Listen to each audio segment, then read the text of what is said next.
Lecture number हमारा 38। आज के लेक्चर में क्या करना है, हमने असेसमेंट टेस्ट 1 की डिस्कशन करनी है।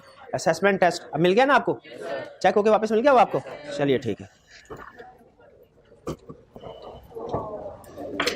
डिस्कशन स्टार्ट करते हैं। असेसमेंट टेस्ट 1, पहला question. Kareem bought a textile mill from Laik on his assurance and a certificate from registrar that the mill and his assets were free from any encumbrance। यानी जब कभी, आपको मैंने शायद लेक्चर के दौरान में बताया था, जब कभी कोई भी प्रॉपर्टी का सौदा होता है, सेल परचेज होती है, एग्रीमेंट होता है, उसमें एक चीज लाजमी लिखी जाती है कि इस प्रॉपर्टी के अगेंस्ट में प्रीवियस ओनर ने कोई बैंक से लोन वगैरह तो नहीं लिया हुआ किसी पार्टी से, इसके ऊपर कोई चार्ज मॉर्टगेज तो नहीं रजिस्टर करवाया गया, आसान अल्फाज में इसे कहीं पे गिरवी तो नहीं रखवाया गया। क्योंकि लॉ का रूल ये होता है कि अगर कोई प्रॉपर्टी गिरवी रखवाई गई है तो जब उसको सेल किया जाएगा तो वो जो चार्ज है, वो जो मॉर्टगेज है, वो भी ट्रांसफर होता है प्रॉपर्टी के साथ। और फिर अगर पिछला ओनर लोन को पे ना करे तो अगले ओनर को फिर लोन पे करना पड़ता है, या जो उसने प्रॉपर्टी खरीदी हुई है वो जो जिस बंदे ने लोन दिया है उस प्रॉपर्टी को अपने कब्जे में कर लेता है, क्योंकि प्रॉपर्टी के ऊपर उसका चार्ज रजिस्टर्ड था।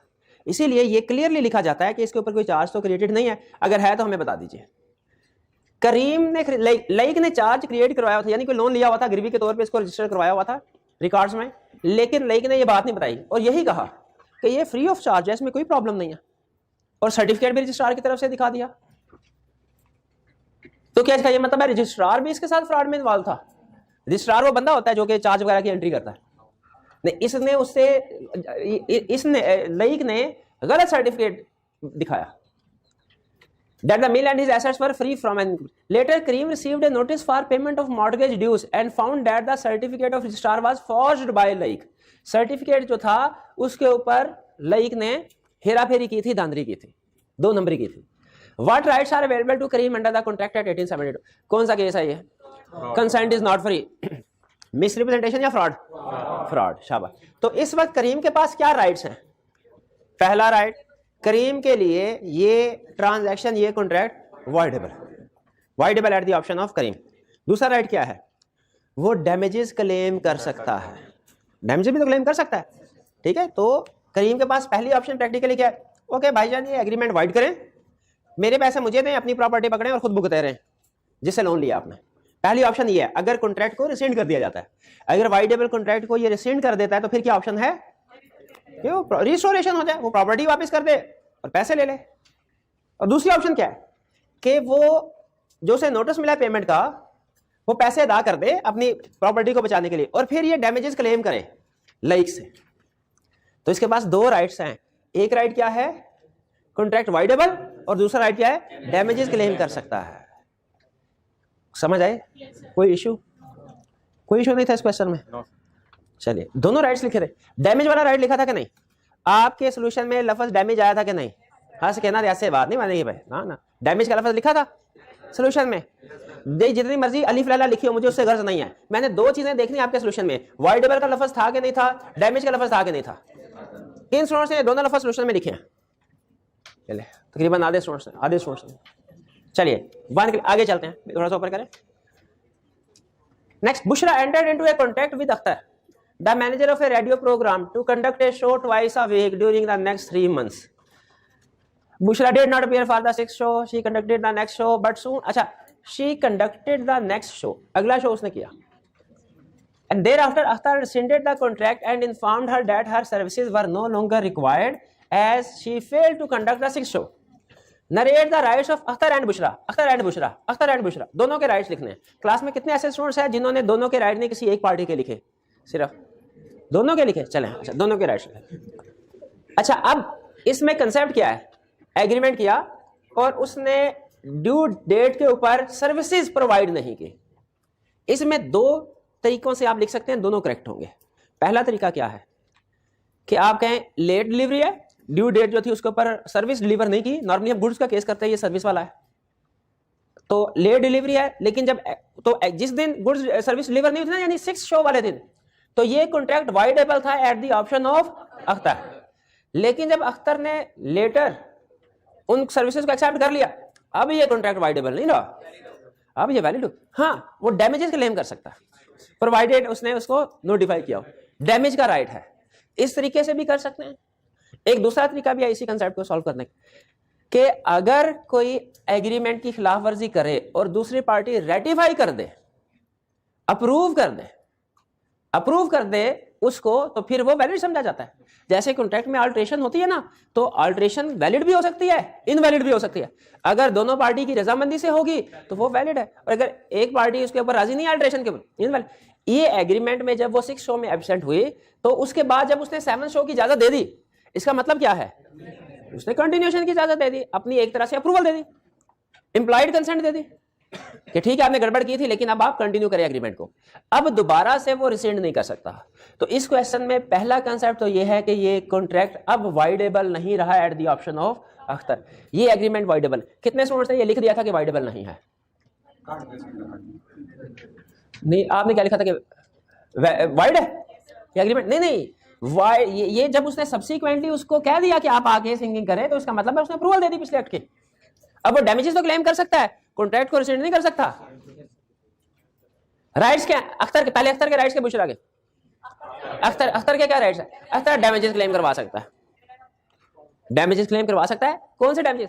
6 शो में जो उसका प्रॉफिट लॉस हुआ, ठीक है, या रेवेन्यू लॉस हुआ। और बुशरा के क्या राइट्स हैं? पहली चीज तो ये कि वो कॉन्ट्रैक्ट को कंटिन्यू कर सकती है, ये उसका राइट है। अब कॉन्ट्रैक्ट वाइडेबल नहीं है। दूसरा राइट क्या है? प्रीवियस पेमेंट्स इसको मिलेंगी। और तीसरा राइट, तीसरा अगर के साथ है, अगर अख्तर इस कॉन्ट्रैक्ट को ब्रीच करता है, उसे कंटिन्यू नहीं करने देता, तो वो उसे डैमेजेस क्लेम कर सकती है। कुछ समझ आई? अच्छा, सोल्यूशन में अख्तर और बुशरा दोनों के राइट्स लिखे कि किसी एक के? दोनों के। चलें ठीक है, मुझे लगा शायद मैं एक के लिखना भूल गया। रेलिवेंट वो, हाँ नहीं, अच्छा सोल्यूशन में वो decision and bases of decision की शक्ल में लिखा हुआ है। तो बेसिकली आप basis of relevant legal provision तो आएगी, एग्रीड।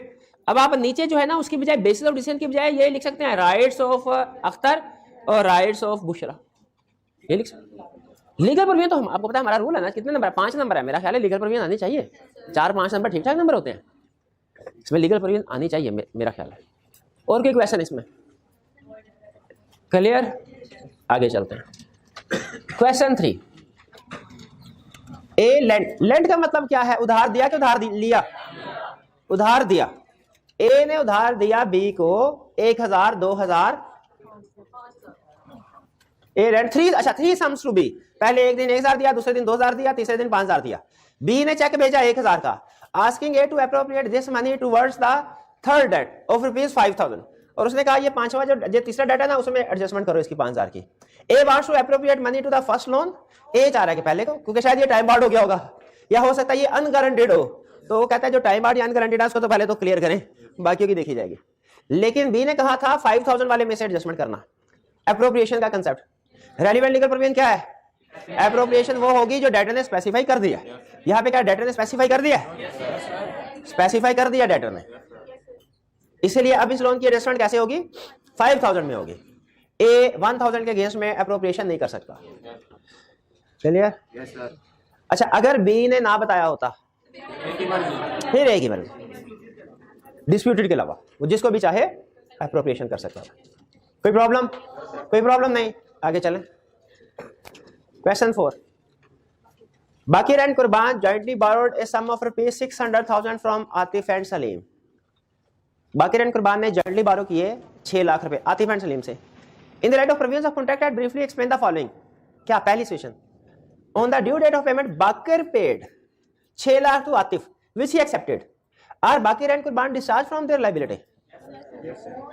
कितने स्टूडेंट का ख्याल है यस? कितनों का ख्याल है नो? अच्छा, बाकियों का क्या ख्याल है? भाई आपका क्या ख्याल है? Partly yes, partly no? या आपका क्या ख्याल है? बाकिर ने जो पैसे दे दिए 6 लाख लिए थे दोनों ने मिलकर, बाकिर और कुर्बान ने, और उन्होंने आतिफ और सलीम से, आतिफ को 6 लाख दे दिए, लायबिलिटी खत्म नहीं होगी? लायबिलिटी खत्म नहीं हुई। जॉइंट प्रॉमिस के केस में joint promises can demand performance. इसमें आतिफ और सलीम दोनों को इन्हें पैसे देने चाहिए थे, दोनों आके इनसे पैसे मांगते फिर इन्हें पैसे देने चाहिए। आतिफ अकेला आ गया, सलीम को पता ही नहीं होगा, आतिफ निकल गया 6 लाख लेके, सलीम तो रुल जाएगा बेचारा। तो क्या मैंने भी पैसे डाले थे, मुझे तो पैसे मिले नहीं। इसीलिए जॉइंट प्रॉमिसेस इकट्ठे आके मांगेंगे, फिर इनको पैसे देने हैं। जी थोड़ा सा आतिफ ने नहीं, हाँ ठीक है, नहीं लेकिन आतिफ ने उसको पे कर, बाकी ने पे कर दिया, बाकी ने पैसे अदा करने थे। इसमें कंसेप्ट यह है कि बाकिर ने आतिफ और सलीम दोनों को इकट्ठे पैसे अदा करने थे। 6 लाख रुपया दोनों को इकट्ठे एक जगह पे मौजूद होते फिर अदा करना था। इसमें यह नहीं है कि उसने मांगा है कि नहीं मांगा, वो तो सारे ड्यू डेट के ऊपर ही पेमेंट कर रहा होगा ना। कंसेप्ट ये नहीं है कि आतिफ ने मांगा कि नहीं मांगा, कंसेप्ट यह है कि पैसे किसको अदा करने थे। क्या जॉइंट प्रॉमिस के केस में अकेले प्रॉमिसी को पेमेंट की जा सकती है? अगर कॉन्ट्रैक्ट में लिखा हो तो की जा सकती है, चूंकि मेंशन नहीं किया तो हम यही अज्यूम करते हैं कि आप कॉन्ट्रैक्ट को छोड़े और जो लॉ में लिखा है वो बताएं। तो ये पेमेंट दोनों को इकट्ठी करनी चाहिए थी। अब ये इसका मतलब है अभी डिस्चार्ज नहीं। अब अगर कल कला को अगर सलीम आके उनसे डिमांड करता है तो वैसे तो इनको पे करने पड़ेंगे, इनकी लायबिलिटी डिस्चार्ज नहीं हुई। 1 मिनट है, क्लियर? ये कंसेप्ट समझ आ गया आपको? मुझे नहीं लग रहा। बताया अगर कोई आर्गुमेंट है बताएं, बताएं, शाबाश।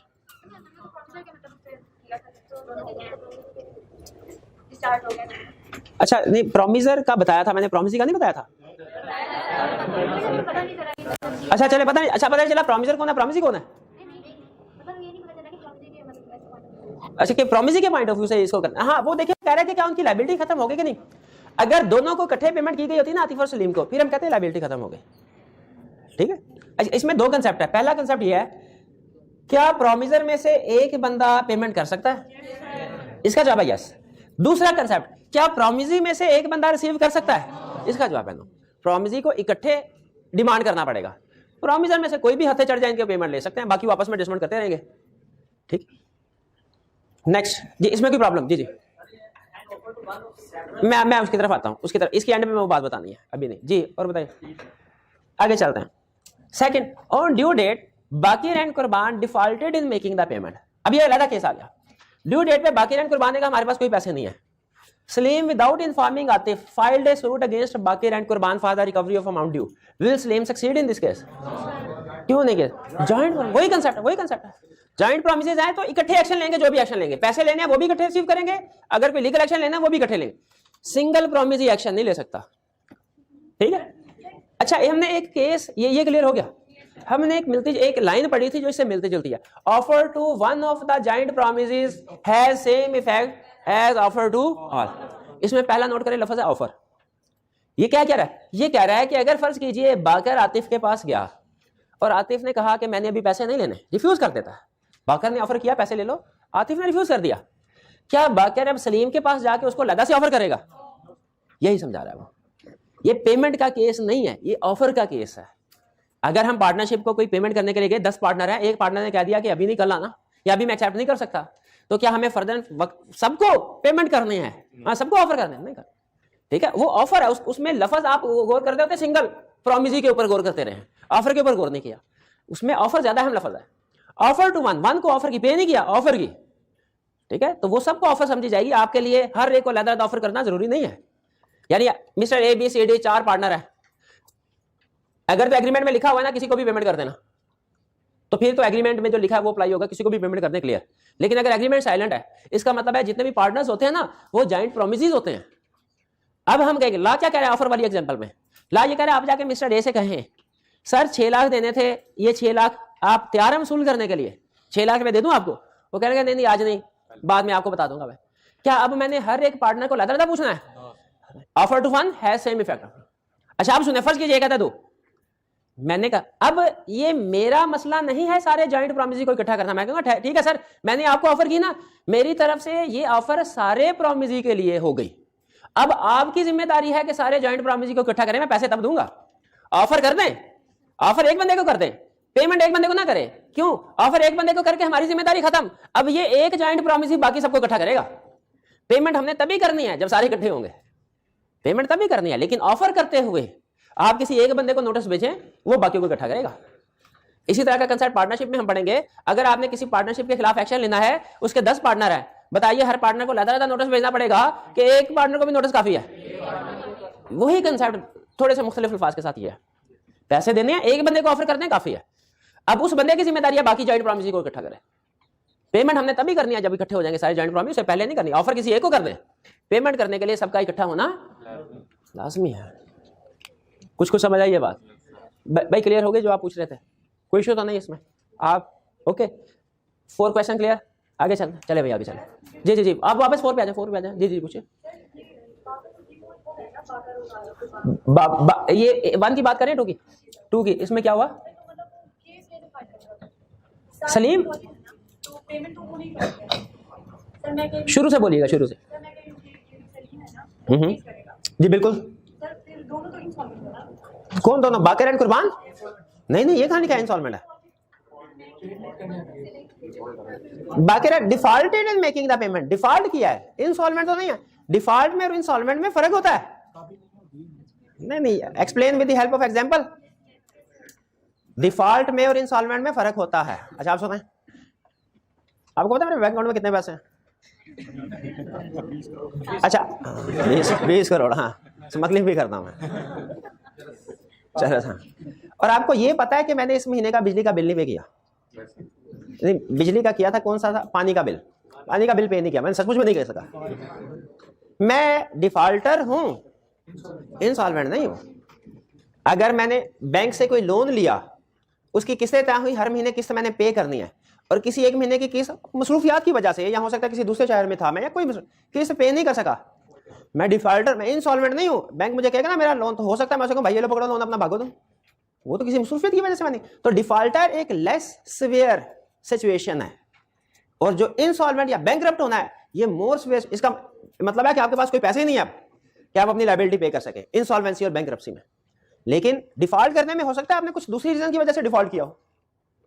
तो डिफॉल्टर और इंस्टॉलमेंट होने में फर्क है। ये जब कंपनी लॉ में पहुंचेंगे ना, तो वहां पे एक कंसेप्ट में बड़ा काम आएगा ये लफ्ज। एक जगह पे उसने ऊपर लिखा है डिफॉल्टर, नीचे लिखा है इंस्टॉलमेंट। सुन कहते हैं सर दोनों में फर्क क्या है? फर्क है, फर्क है। क्लियर हो गया जी? आगे चले जी। क्वेश्चन 5 थोड़ा सा ऊपर कीजिए बस। Danish owes a sum of rupees 100,000 to Adil. चले, ये इसका मतलब जॉइंट प्रॉमिस का नहीं, सिंगल प्रॉमिस है केस है। चले शुक्र है। अगेंस्ट 3 डिफरेंट एग्रीमेंट्स, 1 लाख रुपया देना है, 3 डिफरेंट एग्रीमेंट्स है। In March 2008 Danish sent a cheque of rupees 70,000 and Adil appropriated amount in the following manner. ये 3 डेट्स थे, 2005 का, 6 का, 7 का। पहले एग्रीमेंट 2005 वाले एग्रीमेंट पे अमाउंट कितनी ड्यू है? 20, 40 टोटल होगी 1 लाख। उसने 1 लाख ऊपर दिया हुआ, टैली हो गया हमारा। अब उसने चेक कितने का भिजवाया? 70,000 का। इंस्ट्रक्शन साथ भिजवाई कि नहीं दानिश ने? कैसे पता चला नहीं भिजवाई? भिजवाई होती तो क्वेश्चन में बताता, मेंशन नहीं। तो यहां तो आप ये अज्यूम कर ले कि उसने नहीं भिजवाई, यहां आप दोनों अज्यूम करके दोनों सिचुएशन लिखेंगे कि अगर भिजवाई है इंस्ट्रक्शन तो उसके मुताबिक एलोकेशन होगी, नहीं भिजवाई तो क्या। अब दानिश ने पैसे भिजवा दिए, आदिल ने एप्रोप्रिएशन की। कैसे? उसने कहा 70,000 है, पहले 2005 का डेट पूरे का पूरा खत्म करो, 2007 का पूरे का पूरा खत्म करो, बाकी 10,000 बच गया, 10,000 से 2006 का। अच्छा मुझे बताइए आपकी जजमेंट क्या कहती है, आपकी सोच क्या कहती है? उसने पहले 5 और 7 का रिकवर करवाया होगा, 2006 का लेट क्यों? पहले उसने 5 का या 7 का क्यों एडजस्ट करवाया होगा? शायद वो अनगारंटेड हो, या शायद ये 2005 वाला टाइम बार्ड हो। ठीक है, उसने कहा इसको तो एडजस्ट करवाओ। ये हाँ, ये बात देखें। The loan taken in 2006 has been guaranteed by Firoz. अच्छा देखें, वही वो कह रहा है 40,000 वाला तो फिरोज ने गारंटी किया हुआ है। Who has demanded that Adil must appropriate 40,000 against debt guaranteed by him. Firoz ये कह रहा है भाईजान 2006 वाला जो मैंने गारंटी किया हुआ ना, सारे का सारा उधर लेके आओ, इधर एडजस्ट करो। आदिल कहने लगा तुम्हें पता है मैंने सारे का सारा इसको एडजस्ट क्यों नहीं किया? क्योंकि ये तुमने गारंटी किया हुआ था। और फिरोज यही कह रहा है कि सारे का सारा इधर एडजस्ट करो, क्यों? क्योंकि मैंने गारंटी, मेरी तो जान छूटे। झगड़ा चल गया दोनों में। अब कह रहा है against a debt guarantee, explain whether Adil is bound to accept Firoz point of view. नहीं, क्यों? क्योंकि अगर दानिश ने इंस्ट्रक्शंस नहीं दी तो आदिल के पास ऑप्शन है, वो चाहे एप्रोप्रिएशन कर सकता है, इवन टाइम बार्ड डेट को भी एडजस्ट कर सकता है, डिस्प्यूटेड को नहीं कर सकता। तो इसलिए ये एप्रोप्रिएशन आदिल ने बिल्कुल ठीक किया, इसमें कोई प्रॉब्लम नहीं है। फिरोज का इतराज गलत है। 5 ओके, कोई प्रॉब्लम? चले आगे चलो। 6 in view of the provisions of Contract Act 1870 explain the general rule agreement in state of legal proceeding is void, state the exceptions to the above rule। Reproduction, शाबाश, आपने तो याद किया होगा रिप्रोडक्शन वाला। हाँ तो सुनाइए क्या है, क्या है? Agreement instead of legal proceeding, wide, शाबाश। आर्बिट्रेशन, डिस्प्यूट्स को रेफर किया जाए, आर्बिट्रेशन वैलिड है, शाबाश। और अपर कोर्ट में डिसाइड हो जाए, अपर कोर्ट में अपील फाइल नहीं करनी, शाबाश, वैलिड। तीसरा, दो इक्वली कंपिटेंट कोर्ट में से डिसाइड हो जाए किसी एक कोर्ट में अपील करनी है, दूसरे में, शाबाश, बिल्कुल शाबाश, तीनों बिल्कुल ठीक। Agreement instead of legal proceedings, agreement instant of trade और agreement instant of legal proceedings, दोनों का आंसर देने में क्या फर्क होगा? लिमिट से रीजनेबल,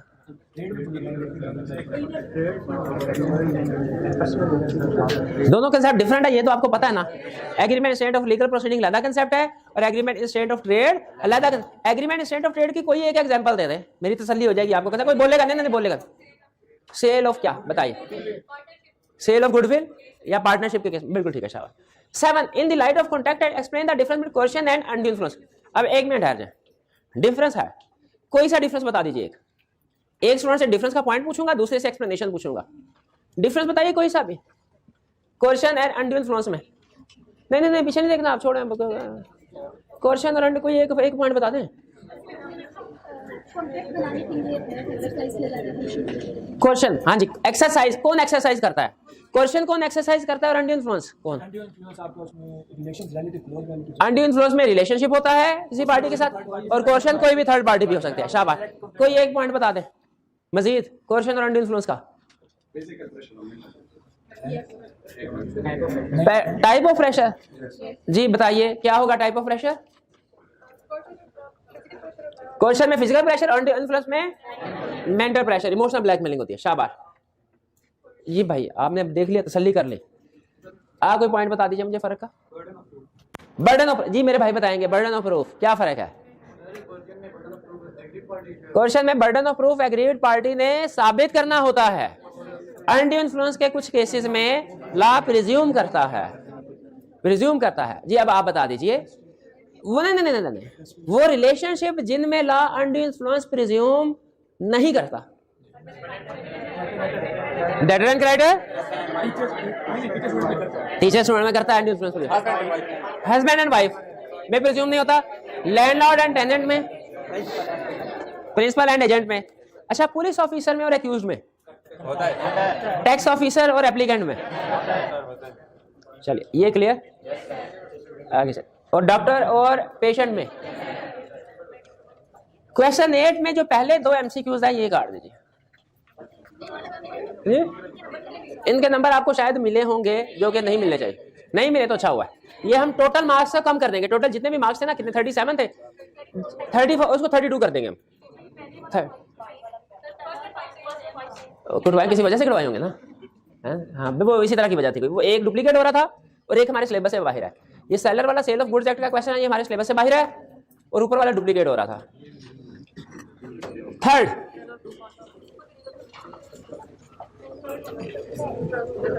थोड़ा सा ऊपर कर, अच्छा ये थर्ड, हाँ ऊपर करो, ऊपर शाबाश। नहीं हो रहा, पेज खत्म हो गया। कंट्रोल प्लस करें, कंट्रोल प्लस, हाँ अब करें, नहीं थोड़ा कंट्रोल माइनस करें, हाँ अब थोड़ा सा ऊपर हो गया। चलें ठीक है, इसी से काम चलाते। Rao promises to deliver 50 bags of sugar to Bilal on 30 August 2013 on payment of price of ₹82,000।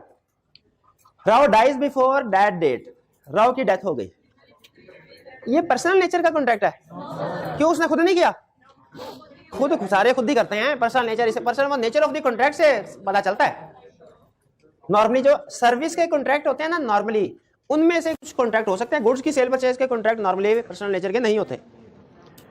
Correct contract stand discharge on Rouse death, नहीं कॉन्ट्रैक्ट डिस्चार्ज, बल्कि ये उसके लीगल रिप्रेजेंटेटिव पे ट्रांसफर हो जाए। इसे क्या नाम दिया था हमने? Devolution of rights and liability. Devolution, death से rights and liabilities of contract वाली वारसान को लीगल रिप्रेजेंटेटिव को ट्रांसफर होते हैं, इसे क्या नाम दिया था? Devolution of. तो ए गलत। B, the contract can not be enforced either by Rao's representatives और बाय बिलाल। नहीं, क्यों? रिप्रेजेंटेटिव और बिलाल इन्फोर्स करवा सकते हैं, बिलाल करवा सकता है और राव के लीगल रिप्रेजेंटेटिव करवा सकते हैं, ये भी गलत। सी, Rao's representatives are bound to deliver 50 bags of sugar to Bilal. Yes, आप कोई भी प्रैक्टिकली कॉन्ट्रैक्ट देखेंगे ना कभी भी अपने आर्टिकल्स में, अगर आपका कभी इत्तेफाक हो तो आप उसमें नोट कीजिएगा, नीचे कहीं एक लाइन लिखी होती है कि अगर पार्टी की डेथ हो गई तो उसके वाली वारसान लायबल होंगे। खासतौर पर जब आप किसी बैंक कार्ड करने के लिए जाएंगे ना और बैंक ने जो लोन एग्रीमेंट किया होगा इंडिविजुअल के साथ उसको पढ़िएगा, उसमें लाइन लिखी होती है इंडिविजुअल की डेथ हो गई तो क्या बैंक का लोन क्या बैडेड हो गया, उस पर लिखा होता है कि आपके वाली वारसान इस लोन की रीपेमेंट करेंगे। तो सी ऑप्शन करेक्ट है, रिप्रेजेंटेटिव बाउंड है। D, Bilal can not enforce the contract as it was only a promise, promise नहीं था भाई, एग्री हो गया था। आगे चलें।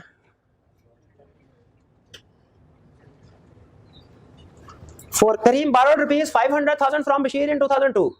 That becomes time barred under the limitation law. However, Kareem met Bashir in 2009 and verbally acknowledged his liability to the extent of 300,000. कह रहा 3 लाख तक मैं पे कर दूंगा। Can Bashir hold Kareem liable? Return होना चाहिए था। टाइम बार डेट की रिकवरी का रूल, एग्रीमेंट विदाउट कंसीडरेशन में एग्जांपल बड़ी थी। रिटर्न होना चाहिए, साइन होना चाहिए। तो ये नो, क्या रीजन क्या है? The promise should be for indicted because it is not a written and signed promise. C option correct है। चलिए जी 5th क्वेश्चन के ऊपर। The effect of refusal to accept a properly made offer of promise is that properly made offer of performance को refuse कर दिया, इसका effect क्या है? Promise is not responsible for non-performance and can sue the promisee for the breach of contract. आपको पता है यही पढ़ा था हमने ये, लेकिन ये तो हमने पढ़ा था गुड एंड सर्विस के केस में। मनी के केस में तो ऐसा तो नहीं होता, तो उसने बताया नहीं भाई ये गुड एंड सर्विस का केस है कि मनी का केस है, तो एज्यूम कर ले ऑप्शन में देख लिया करो कि मनी का केस आता है। तो such offer lapse on rejection by the offeree, नहीं ऑफर नहीं है तो contract is rendered voidable at the option of promisor, the contract is discharge by anticipatory breach. Money की ऑप्शन कहीं नहीं बता रहा, इसका मतलब है गुड एंड सर्विस वाला केस है, तो ए ऑप्शन इसके करेक्ट हुए। क्लियर जी, चलिए बस। अच्छा ये थे हमारी असाइनमेंट टेस्ट 1 की डिस्कशन। चैप्टर से रिलेटेड कोई क्वेश्चन पूछना चाहते हैं? नहीं, चलिए एजेंसी वाला टॉपिक है तो सही, फ्रेश माइंड के साथ पढ़ना चाहिए।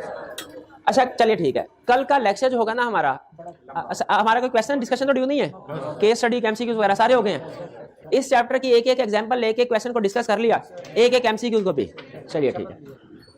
अच्छा अब जो कल का टॉपिक होगा ना उसमें एजेंसी के कंसेप्ट हमने डिस्कस करने हैं। जो किसी भी चैप्टर का पहला लेक्चर होता है ना वो इस लिहाज से अहम होता है, इसमें जनरल कंसेप्ट डिस्कस किए जाते हैं जो कि उस चैप्टर की अंडरस्टैंडिंग के लिए बहुत जरूरी है। वैसे तो कल एग्जाम लेवल के भी हम लर्निंग ऑब्जेक्टिव स्टडी करेंगे, लेकिन उसका इंट्रोडक्शन बहुत अहम होगा। ठीक है, इसलिए आ चुके थोड़े से कुछ स्टूडेंट्स की तादाद भी कम है, उन्होंने कहा असाइनमेंट डिस्कस होनी, कौन सी नई चीज सर ने करानी है, छोड़ें, सोल्यूशन हमारे पास है, घर जाके खुद ही पढ़ लेंगे, लेकिन एंड तक नहीं पढ़ पाते, बाहर चले मर्जी उनकी। तो कल का लेक्चर आपने कोशिश करनी है कि स्किप ना करें। ठीक है, कल हम जो हमारा नेक्स्ट चैप्टर होगा चैप्टर 9 हमारी बुक के लिहाज से एजेंसी वाला, इसको स्टार्ट करें। चलिए आज का लेक्चर यहाँ पे खत्म करते हैं हम।